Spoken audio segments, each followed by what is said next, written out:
Okay, we've been in the realms of the entirely fictional thus far. We're going to move on to something at least based, and the usual caveats around that, based on a true story with 42. Craig, tell us about that, please. You know what the tale of an African-American sporting legend who smashed race barriers at huge personal cost needs? A middle-aged white guy to direct it and a PG-13 certificate. So, Jackie Robinson is without doubt one of the greatest figures in sporting history. I had a kind of induction into baseball back in the summer of 1999, as I recall, but I've never been a huge sporting fan, generally speaking. I certainly knew who Jackie Robinson was, though, the first black man to transcend the Negro Leagues to play Major League Baseball at a time where lynching was still practiced and looking the wrong random redneck in the eye was basically a death sentence.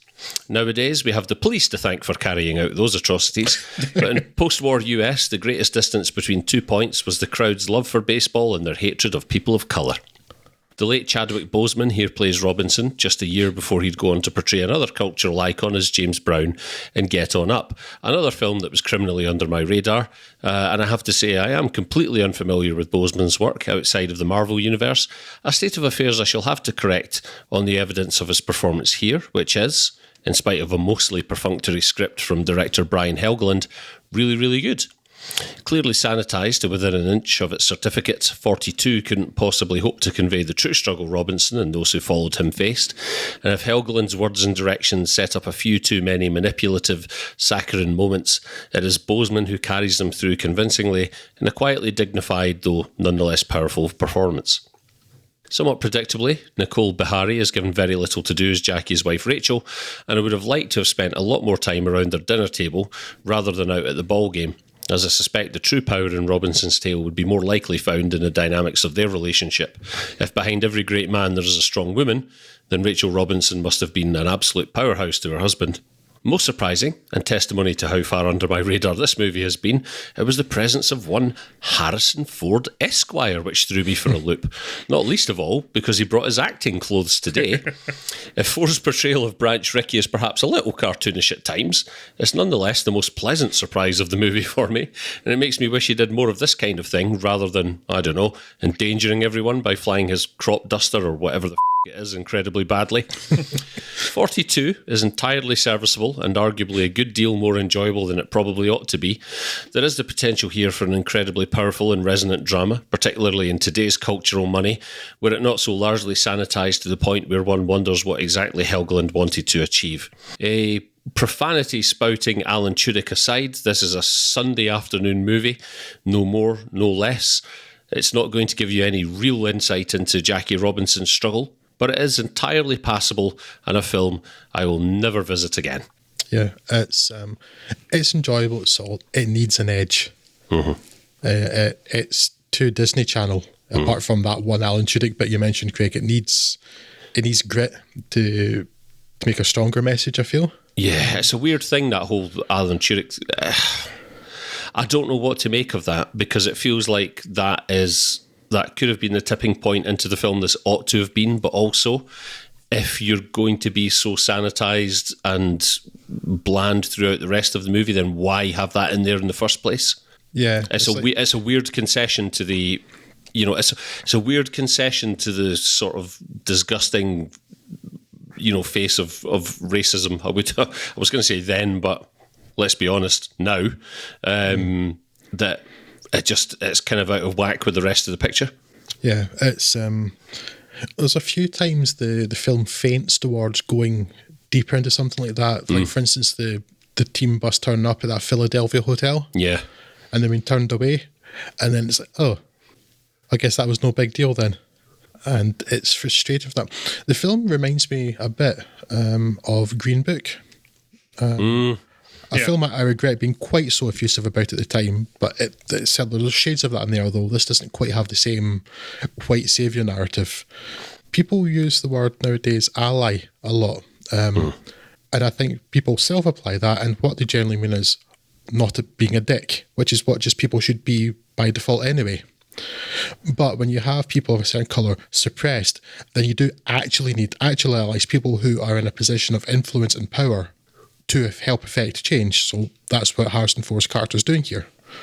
How accurate that is to the real person and his real motives, I don't know. I don't know enough about the story. But that role feels a bit different in this film from Green Book. And that's actually a really great role from Harrison Ford. I was quite amused to see him pop up here, given that just last week you were suggesting we do sort of the less bombastic Harrison Ford roles as a topic. It's quite interesting popping up here. I've seen him a couple of times in the last few years, sort of where he's remembered to act, even in stuff that's, effectively fluff like Morning Glory. And then this is another example. So he's really fun in that. Your man, Boseman, he's great. And you can just see that the injustice plays so well in that character. And I feel he had the ability to do really well in a really sort of deep take on this type of thing, rather than this sort of kind of surface level, all rough edges filed off take on it. This very, very safe take. I would have liked to have seen him get his teeth in something to get his teeth more into. Which and like you sort of changing topics like here, but I would like to go and check out some of his other stuff, because the only other things I'd seen him in apart from the Avengers stuff before this was The Five Bloods, which is a very small role. I've been for a while wanted to check out Marshall, so I said I would like to go back and look at what else he's done. You have seen him in something else, Craig, though I understand why you've forgotten it, because he's in Gods of Egypt, which I fortunately dodged this far. I'll understand from when you, Scott, talked about that, why you've forgotten that particular I have no idea gem. what you're talking about. I've never heard of it. Yes, that's the one. Things I've never heard of Some Country in Africa, I believe it's called. Yeah, it's a really solid film. I mean, the story's interesting. I knew a bit about Jackie Robinson, although what I particularly know Jackie Robinson from, of all things, is Star Trek Deep Space Nine.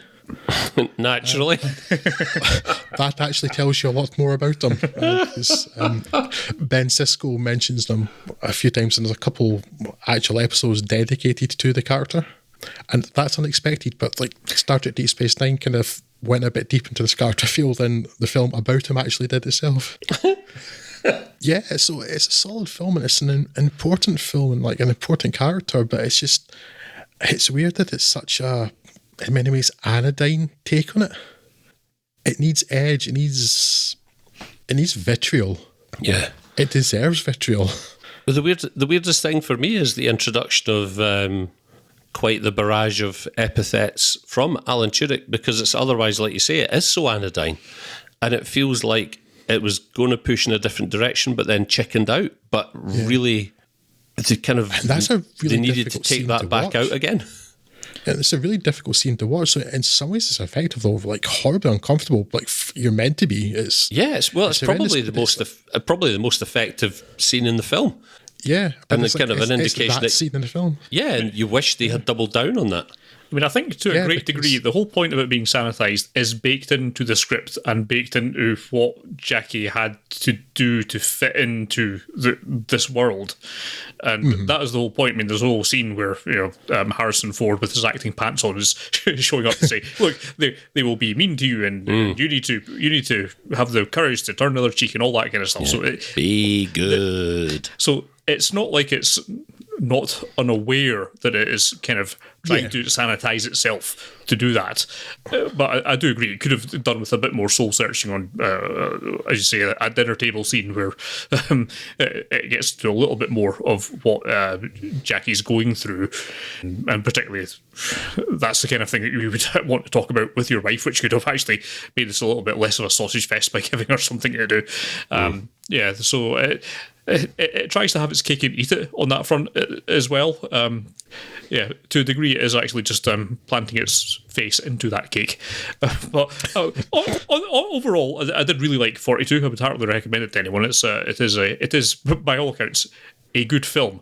It is a solid film with really great performances in it, which makes it feel like a good film, even if it's maybe not actually qualifying as being a good film. So, it is definitely something I would recommend to anyone. And if you don't know familiarity with the story or baseball at all, it still kind of works really well, just that kind of story about racism and how you might try and fit into this world. Yeah, it's really solid. I really liked it. I really liked Chadwick Boseman. So yes, maybe we need to give his works a bit more of a closer look, including revisiting Gods of Egypt. Yeah, it's perfectly acceptable if, as a viewer, you're willing to accept the truth that this has got hee-haw to do with Jackie Robinson, and the struggle the guy must have faced. So yeah, if you can set that aside, it's a perfectly acceptable, perfectly enjoyable movie. It just probably doesn't do justice to its source. Yeah, it's closer to a movie that is about baseball at the time of his ascension, as opposed to being about him in particular. Yes, which is a different way of looking at it, I guess.